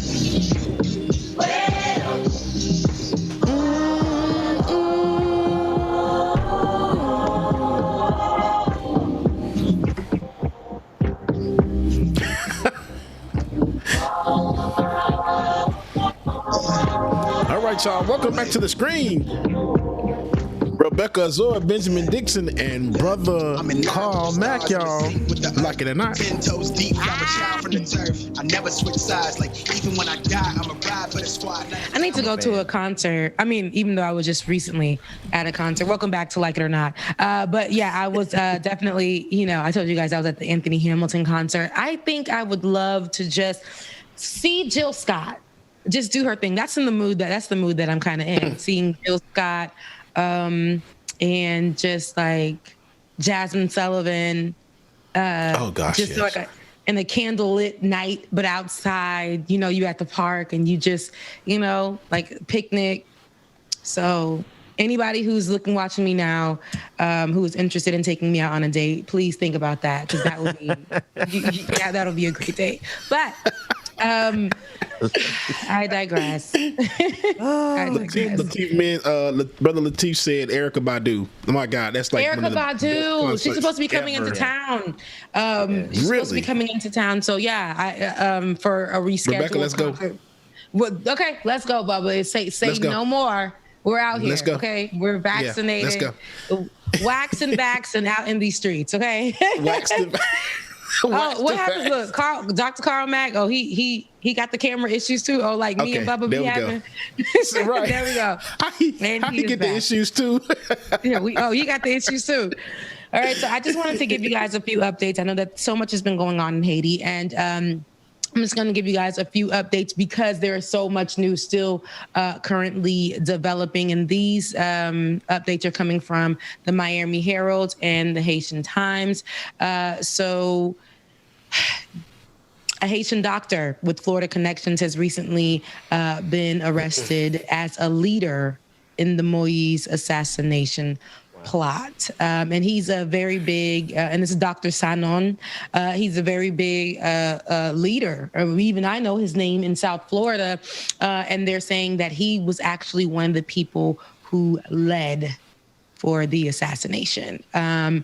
Suspects in the assassination over the weekend told police that the plan was to arrest and not kill Haiti's president. Colombians held in Haitian president's assassination claims ties to the Miami area security firm. Two politicians have been claiming that they are in charge of Haiti. We talked about that last week with Vanya Andre on the show, Vanya Andre of the Haitian Times, who was talking about the political system and how broken it is, how we had two PMs. One is acting now as the acting president, and the other one is now taking his position as the prime minister. But now there's another person that is inserting himself in the mix. U.S. is now Haiti has tapped on the U.S. to intervene and investigate the dealings that around the assassination. But many people in Haiti are saying they don't think that's a great idea. When they needed aid, U.S. couldn't even do that. How are we tapping on them for intervention? So all of this is unfolding. We still have a lot of questions surrounding this. The First Lady, Martine Moïse, successfully went through surgery and is recovering. She, over the weekend, there was a voice note that was on her verified page of her speaking. And a lot of people were saying that it wasn't her, and that has since been debunked by a verified Haitian news site that was her. It was just leaked before time, and she was basically saying that she hears what's happening, and she wants to definitely hope that she heals and gets back to the people so that her voice can be heard and she can still be fighting the fight that her husband was fighting. And that to me means a lot. I'm happy that she made it through. And in the next few days, we'll be seeing more. And within the next few days, we'll be having more people who are experts on the situation speak more about it. So we'll be following along with that. Again, there's so much going on. There is so much unfolding. There are so many questions. And there's so much that we don't know surrounding the assassination. So, but one thing that I do know is that the intervention of the U.S. Is most likely going to cause more protests and more of a fight from the people. And then the people who are fighting for power to serve in the presidential position and the prime minister position is also going to cause more turmoil. But one thing that I said I stick by, and I'm gonna stick right beside it. I'm gonna stick right beside my mother's land. I'm definitely am. Haiti definitely deserves more, deserves better, and I will always look at it not from the view of the United States, not from the view of outsiders, but as somebody who bleeds Haitian blood. And there is so much more to Haiti than what we see. Our people, again, are very resilient, and I'm going to stick right beside them. I'm going to stick right beside you, Haiti. So free Haiti until Haiti is free. That means Haiti isn't free under the intervention of the U.S. Right. So we're still working on that. So we're gonna still be counting on free Haiti all day, every day. So stay right here, like it or not, because it's going to be so much more when it comes to the developing of the Haitian so news. Rebecca, the doctor that was arrested, he was in South Florida. This guy was actually living in South Florida. Mm-hmm. Dr. Sanon, Sanon. Yes, he's living in South Florida, and he's known for his political views and political takes as it relates to Haitian politics. A lot of people tap on him locally for for any answers that he may have, or any opinions that he has on what's going on. And he's been known to question the politics of Haiti in their leadership. And now he's under investigation. It just seems like it's like literally an episode of Scandal, y'all. It's so much in so many layers and levels. And I was going to ask you, Rebecca, I saw that Haiti's government asked the U.S. to send troops over, but the U.S. did deny. And I'm glad that they did, because I really don't think that the U.S. sending troops over there would help the situation any. I think it's bad enough that they're already sending our investigators, and I know there are Colombian investigators going as well too, but just the insertion of U.S. troops, I just think that it would start something that doesn't need to be started. So I just hope the U.S. does stick. Exactly. I just hope the U.S. stick to that and doesn't send those troops over there. Yeah, no, I definitely can agree with that. It's the prime minister who is acting as the president now who is called for the assistance of the U.S. in that way, and it's framed under to protect Haiti during this particular time. Yeah. I think that there are other allies that they could have tapped on for this, but again, this is something that, like I said, these are one of those things where I feel like the foot that the U.S. has on Haiti's neck is kind of like they literally will veer towards this direction when everybody else is like, hey, Haiti, we got your back. You don't got to go over here. We got your back. But it's the relationship. It's I believe, the crooked and corrupt relationship that Haiti has with the U.S. That they feel obligated to go to them first for help, even though we have seen that help. They can't even give aid to the country. And right now the country needs aid first. And they can't even give that. So it's just a lot of things that are put into place here. Like I said, a lot of questions. The South Florida man, Christian Emmanuel Sanon, he basically is a family medicine practitioner out of Boynton Beach. So a lot of people, like I said, know of him. He's been on I know his voice on the Haitian radio back home. Like I said, when they're tapping him for a conversation that may be political. Christian Emmanuel Sanon, and Sanon. And he's like a big person. Like I said, the community knows him, like in South Florida. But Rebecca, I get that people know him and the insight that you give him, but try to help us to understand. I mean, it's one thing to have an opinion about Haitian politics. It's another to go out the head of state. So what would be his motivation? And I know that there's so many unanswered questions, but, just in your wildest dreams, they help us to try to understand what would be his possible motivation behind going out the head of state like that. So because he's very big in politics, a lot with Haiti, you can have people of different positions because they know politics very well, and they may have a better opportunity with money or something, and they're living outside of the country. They put themselves in politically, and a lot of times you'll see these people wanting to run for a political position. And this one, Dr. Sanon, he wanted to be president. According to the Haitian Times, he's been discussing becoming president of Haiti since at least 2010. So that's literally according to his Twitter account. He posted infrequently, as the Haitian Times reported, about him heading to Haiti, meeting with the government, opposition groups, and attending political conferences. He also discussed reasons why he should be elected president on his YouTube channel, but has not uploaded any new videos within nearly 10 years. And he discussed his opposition to leadership, as I said before, of anyone. He talked about under Aristide, and the way that, what he did with money. He was somebody who was very vocal, like saying, he was associated with people who were X, Y, and Z. It wasn't good for the country. Why do we have this person as president? He's definitely outspoken when it comes to all of Haiti's issues. And so under the investigation, they literally were able to get him and say he is actually somebody who put this together, but they're investigating that as we go. We haven't had much more since then. They're still getting more information. And with the Colombians that were involved, they want to know how they got involved, and they pieced it together by coming to this doctor.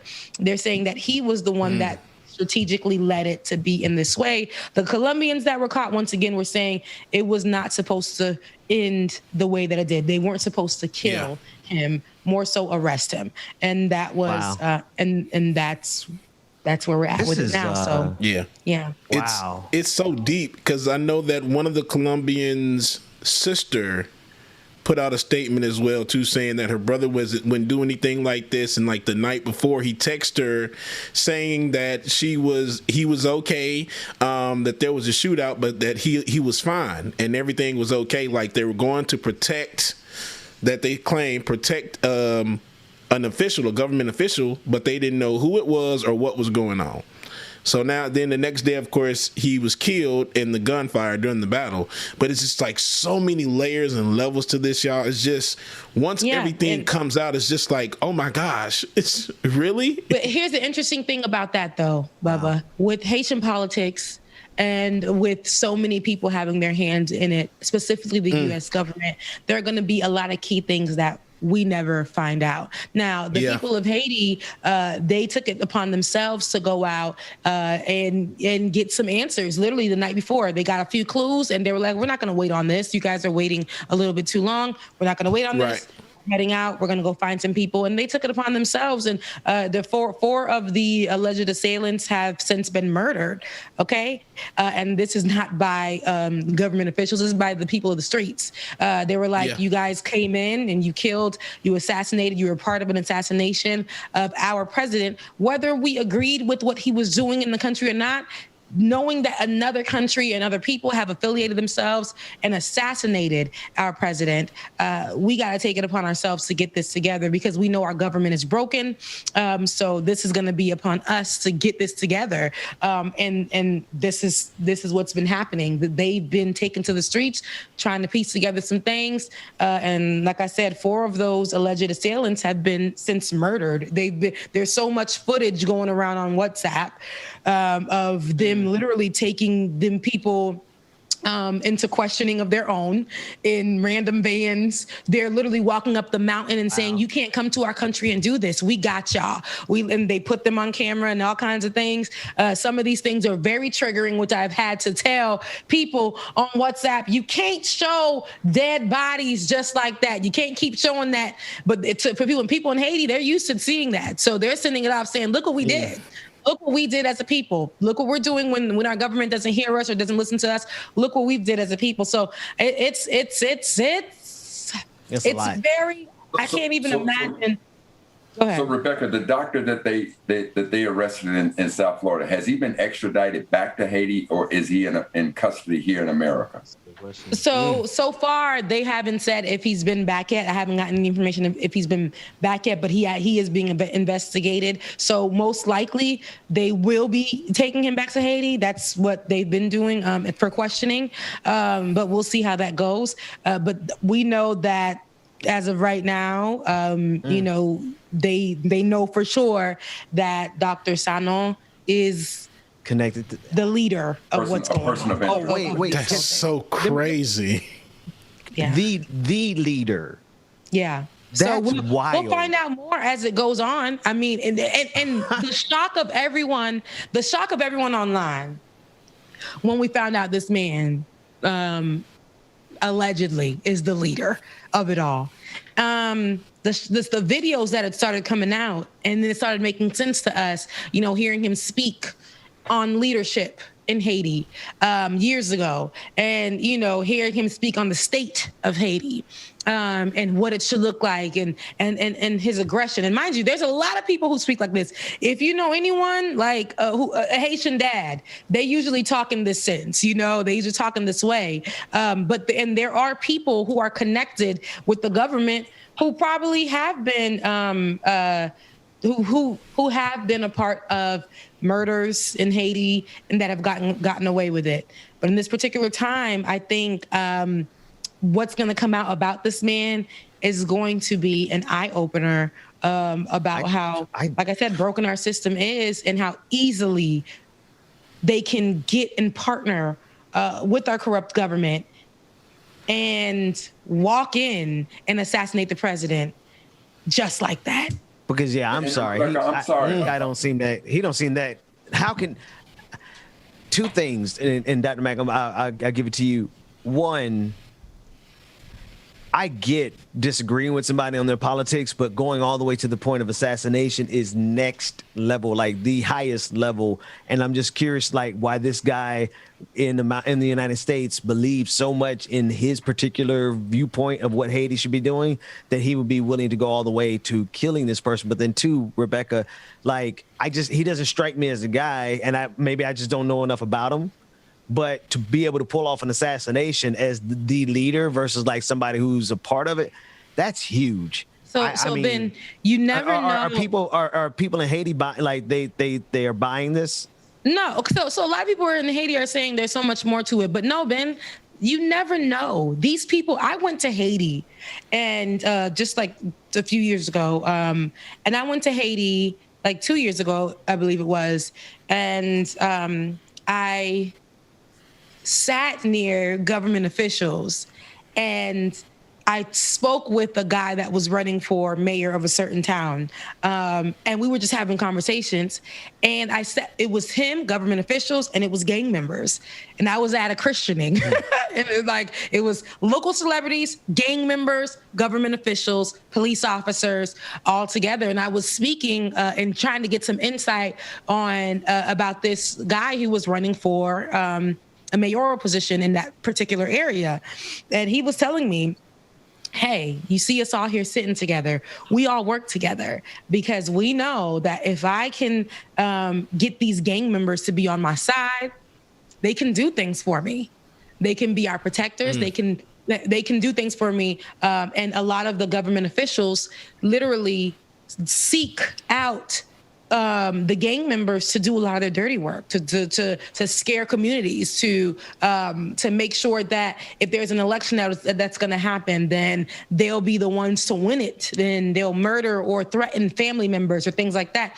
This goes on a lot. There's a lot, and we're not the only corrupt government. Okay, we look at other governments; they've had those. We've seen them in movies, but a lot of times this is something that is not only in movies. You know, I hear from my African friends, one particularly from Congo, who tells me about how their government system works too, and it's painful. It hurts sometimes so much so these things cause wars, year-long wars, decade-long wars where there's a split system. Now communities are split, and you know it's so much that comes of it, and so yeah, I've seen this with my own eyes. I've heard things, and it's not far-fetched. It'd be people who are dressed up in these suits, working, as they say, in the bureaus, you know, locally, have positions, but they are partnering with the gang members in the streets. I remember I sat in the car and I saw the president passing by, and there was so much like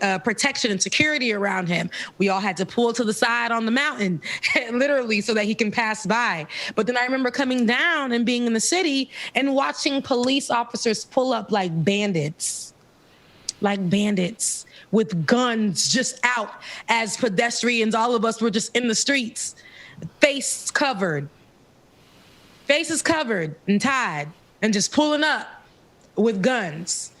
Don't know why it happened. Don't know what it was about. Couldn't tell you what that was for. Don't know if they were looking for somebody. I don't know. I couldn't tell you. But those things literally are day to day in Haiti. A lot of corruption and a lot of relationships with the outside, just to make sure that the blood isn't on their hands. Actually, they'll just hire some people in the gangs, and a lot of times it's deportees too. Deportees. Listen, I had the opportunity to speak to each and every one of them because, you know, I was out there and my brother had me in these these luxury hotels. And I said, no, bring me to the cities and bring me there. I want to spend the nights there, and I want to get the feel, because now I'm a woman now, and I want to question what's going on. I'm no longer a child. I want to see it from, a grown-up's point of view. And I began to question everyone, and I began to have conversations, and I began to try to understand why, the government is the way it is, and why is it so easy for you to claim your stake as a mayor here locally. And he was truthful, he was honest, and he was real about it. And he was like, because I have a relationship with this particular gang member, I have a relationship with this particular Haitian celebrity who has a relationship with this particular gang member. And he started breaking it down for me like that way. And so even now, because after I came there, it's been 2 years, they haven't been able to hold any elections, which kept Jovenel Moïse in his position where he said he's going to maintain his position. There wasn't any elections, and a lot of people wanted him to step down because they wanted a different leadership. They, like I said before last week, they looked at it as if it was a puppet. And many people were like, no, we need something. And if Jovenel is going to be it, he's going to be it, because we need something new, fresh, innovative. And he was a young face. And they felt like with his policies in the beginning, it was great. But because he didn't go with it, and because he allowed the government that works with him to literally not do what they said they were going to do for the community. A lot of people wanted him to step down, calling him a puppet, but they didn't want him to be assassinated. So even me seeing that happen and seeing the changes since then, and seeing how the system has been broken. I mean, 2 years, no elections. The system has been broken with the president in place. And then for him to see, these questions arise for me, for a PM, for a prime minister who to already have been in place, and then for him to speak with another prime minister and elect him. And before he got a chance to even make it news, he was assassinated. Now we have two people who are saying that they're prime ministers, and there's another third person who is saying, just inserting himself and saying he is going to be the leader of Haiti. So now we have 3 people fighting for leadership in Haiti. So all of this because of a broken system. So it's so much where people say there needs to be a dictatorship. And then other people are saying a dictatorship will be great, but remember how a dictatorship hurt a certain community, split us into 2. And people are saying, let's at least have the voice of the people choose. Wow. And a lot of people are saying, well, if we have the voice of the people choose, it's going to be a mess, as it's always been. And people, so it's I don't know. It's confusion, but I know one thing, like I said, as I don't know when it's going to be, but I'm going to stick right beside him, because I know there's going to be a day where we see it. We're going to see it through. We see a lot of things through. Okay, we do. And there's going to be a day where we get to a place where we see it through. Right now, the country is in mourning. The country is in mourning. The people are in mourning. There has been conversations about just even with the current PM who is acting as president now. He went from saying there was a 15-day siege on the country to now it being the country is ready to function. People are ready to get out and start hustling and bustling as they were before. And that was literally maybe like a day or 2 after they said it was going to be a 15-day country closure. So it's very confusing.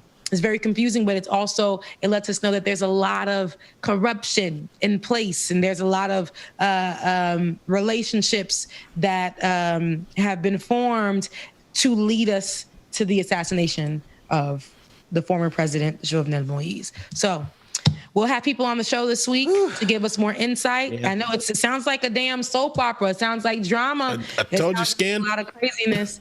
It sounds like Shonda Rhimes just came and just wrote all of this. It's just so crazy because this is real life. It is real life. And even right now, there's a lot of things happening in that part of the world. Even right now, Cuba, Cubans have taken to the street and they're fighting, they're protesting actually for their freedom and for their rights. It's outside of, they no longer want a dictatorship where they are either. And we know that's been a conversation for Cuba for a minute too. So for a long time, right? We all out there fighting for a better country, fighting for a better living. It's a lot that's happening out there. Somebody put it, and I'm going to find it. I'm going to read you guys, and I'm going to list it down to you tomorrow. Somebody put key things, how the U.S. has interfered. It's not that Haiti is cursed, because I know a lot of times people will be like, oh, Haiti just can't get it right. Haiti is cursed. Haiti is this. Haiti isn't cursed. We fought for our freedom and we've been paying for it ever since. And he laid down years of events since our freedom, since we fought for our freedom, years of events that have happened that the U.S. and France have been literally leading to make sure Haiti stays in the state that it is. And every time we have saw it through and pushed through those events, they found another way to keep their foot on our neck. So that's why when I hear that Haiti is intervening or U.S. is intervening in Haiti's actions, and this was called by the acting the prime minister who is acting as president now, I hear more of just Haiti being pushed down further, and I'm telling you, that's not what the people want. When they hear the U.S. intervening and they ain't talking nothing about help and aid and giving them the money that they deserve, or the money that they've taken from them, the money that has been raised, that has never been given to them, they don't want anything else from these people. They want to get it together amongst themselves. This is what the people want. They want a collective, like, hey, let's get together. How can we make this better? Okay, let's get the money that's owed to us, and let's see how we can get this country to be something that to be what it actually is. You know, to uncover the diamond that it actually is. We are the pearl. Okay, we are the pearl of the Caribbean. So, you know, we're going to get through this. We're going to get through this. But I want people to understand that the country is currently in mourning. The country is in mourning. So, but we'll get through this. Yes, we will. Yes, you all will. You all are, shout out to all of you, resilient, strong people, and setting a standard and a model. We appreciate that. We appreciate your coverage too, Rebecca, because it's a, I don't know. I've been watching it on mainstream TV, and you know, it's just the way it's structured. They won't do these deep dives into the conversation. So we appreciate that, and looking forward to the rest of the conversations this week. Thank you. Me too. I'm looking forward to it as well. I'm looking forward to bringing more people on, particularly having Vanya back on, because her breakdown and her tidbits working for the Haitian Times and debunking a lot of things that have rumors that have been put out. You know, particularly the Haitian Times is one of the most trusted, along with the Miami Herald, as when it comes to covering Haitian news.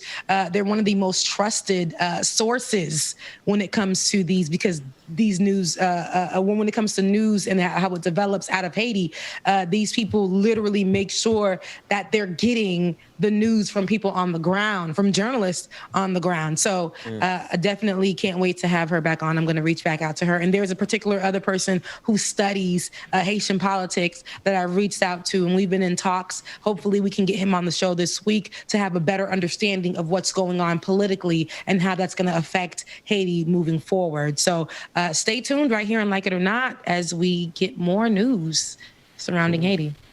Cool. Well, folks, awesome. All hearts and minds are clear. They'll be as clear as they can be on today. I got to get myself right. I'm going to go I'm going to go run for probably I'm going to do 3 miles and come back and log in. 3 miles. Log in. Yeah. I got to relieve some stress today. I feel, Rebecca, if you don't mind, make it 3.5 and just attribute that last half mile to me, because I got you. All right, I got you. I'm gonna make sure. I'm gonna make sure I contribute that. I'm gonna push myself a little further, and I'll post when I make that 3.5 to let you guys know that I did it. All right, love it. DJ exclusive. All right, DJ, like take it away. I love you guys. Mean it. It's Monday. Go enjoy the rest of your day. And definitely, and DJ exclusive, reiterate that when we off too. But if you are not a patron, please head over to patreon.com/like it or not, because I never get it right, but I know Bubba will. YouTube. Tell them to go to Twitter and harass YouTube to get us back on the air. That too. All right, folks. All right, get us free. I love you guys. You guys enjoy the rest of your day. Bye. James. Joe, I love y'all. Mean it. Thanks, y'all. Absolutely. All right, y'all, gonna give y'all a couple of seconds, man, maybe a minute or two. You know what time it is. Corporate America is calling my name. So with that being said, we'll listen to the song, and then we'll see y'all in the morning, y'all. Make sure that you tune into the Like It or Not channel for tomorrow until we get that other stream up. Tune into the Like It or Not channel, all right? And we'll see y'all tomorrow.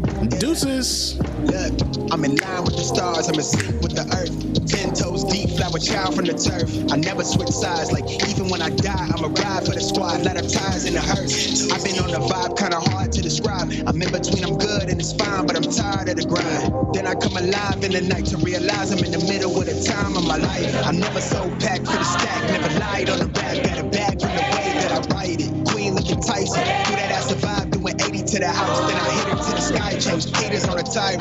Talking to the grip and the face be still like that.